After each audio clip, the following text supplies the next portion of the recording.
Hi வணக்கம். நான் நேற்று பௌர்ணமி கிரிவலம் போயிருந்தேன். ஸோ அதில் நான் பார்த்த ஒரு சில விஷயங்களை பற்றி உங்ககிட்ட ஷேர் பண்ணிக்கணும் அப்படிங்கிறதுக்காக தான் இந்த வீடியோ. நம்பர் 1 என்னென்னு பார்த்தீங்கன்னா, கிளம்பாக்கம் டு திருவண்ணாமலை வரைக்கும் பஸ்ஸஸ் வந்து கொஞ்சம் கம்மியாக இருக்குது. நிறைய இருக்குது, பட் அது பத்தலை, கம்மியாக தான் இருக்குது. ஸோ ஏன்னா அவ்வளோ கூட்டம், எந்த பஸ்ஸை பார்த்தாலும் ஃபுல்லு தான். ஸோ அவ்வளோ கூட்டம். அண்ட் தென் ஏசி பஸ்ஸோட பஸ்ஸஸுமே வந்து கம்மியாக இருக்குது. ஸோ அதுவும் உங்களோட நாலேஜ்க்கு கொண்டு வரணும் அப்படிங்கிறதுக்காகவும் இந்த வீடியோ. நான் வந்து கிரிவலம் வந்து கிட்டத்தட்ட பாஸ்ட் 1 இயராக போயிட்டுருக்கேன். பட் வெரி ஃபஸ்ட் டைம் நேற்று பௌர்ணமி கிரிவலம் நான் போயிருந்தேன். லைக் வந்து கிளம்பாக்கம் டு திருவண்ணாமலை பஸ் ஸ்டாண்டில் இறங்கினோடனே அங்கேருந்து ஷேர் ஆட்டோ வந்து 30 ருப்பீஸு. அது வந்து ராஜகோபுரத்துக்கு முன்னாடி ஒரு ஸ்ட்ரீட்டில் கொண்டு வந்து நிப்பாட்டிடுவாங்க. ஸோ அங்கேருந்து நம்ம நடந்து போய் கோயில்கிட்ட போய், அதாவது ராஜகோபுரத்துக்கிட்ட போய் நம்ம வந்து கிரிவலம் சுற்றி வரணும்.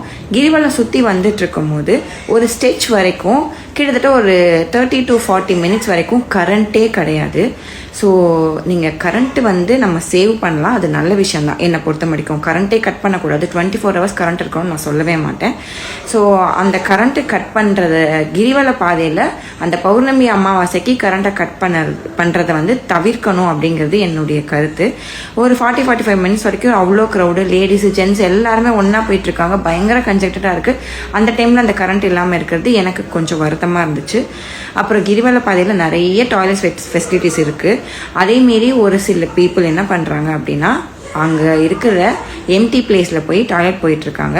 ஸோ அதையும் நீங்கள் வந்து கண்டிக்கணும். ஸோ அதுக்கான சொல்யூஷன் என்ன இருக்குங்கிறதையும் நீங்கள் பார்த்து டிசைட் பண்ணணும்.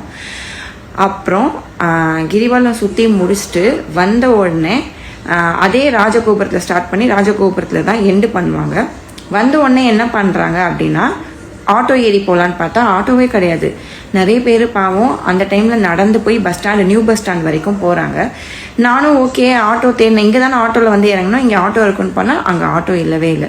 சரின்னா அந்த செய்தி கேட்டால், இல்லை சென்னை பஸ் ஸ்டாண்ட் அப்படின்னு சொல்லி நிறைய பசங்க, நிறைய கொஞ்சம் வயசான பர்சன்ஸ் எல்லாமே 2 வீலரில் கொண்டு போய் சென்னை பஸ் ஸ்டாண்ட் கிட்ட கொண்டு போய் ட்ராப் பண்ணுறாங்க. பட் அவங்க சென்னை பஸ் ஸ்டாண்டுக்குள்ளேயோ வாசல்லையோ ட்ராப் பண்ணல. அதுக்கு ஒரு 500-600 மீட்டருக்கு முன்னாடியே ட்ராப் பண்ணிடுறாங்க. அதுதான் என்னோட கொஸ்டின். 50 ரூபா கொடுக்குறோம், ஷேர் ஆட்டோக்கு 30 ரூபா கொடுக்குறோம். அவங்க ரயில்வே ட்ராக்குக்கு கொஞ்சம் முன்னாடியே ஸ்டாப் பண்ணிடுறாங்க. ஸோ அங்கே ரயில்வே ட்ராக்கு ஒரு 2-3 ட்ராக்ஸ் மேலே இருக்குது. எந்த ட்ராக்ல ட்ரெயின் வருதுன்னே நம்மளால் கெஸ் பண்ண முடியல. ட்ரெயினோட சவுண்டு மட்டும் தான் நம்மளால் ஹியர் பண்ண முடியுது. ஸோ அந்த ட்ராக்கை கிராஸ் பண்ணி தான் நம்ம பஸ் ஸ்டாண்டுக்கு போகணும். அங்கே கேட்டு இல்லை. ஸோ அந்த கேட்டும் போடணும். இன்னொன்று, மிட் நைட்டில் அந்த இடத்துலேருந்து போகிறதுக்கு ஷேர் ஆட்டோ ஃபெசிலிட்டிஸும் தேவைப்படுது. ஸோ அதுவும் நீங்கள் பண்ணி கொடுக்கணும். ஸோ இதெல்லாமே என்னுடைய கருத்து.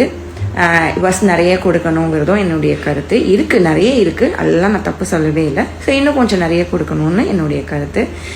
ஸோ இதெல்லாமே நான் வந்து பார்த்து இதெல்லாமே தப்பாக இருக்குது அப்படின்னு நான் ஃபீல் பண்ண விஷயம்.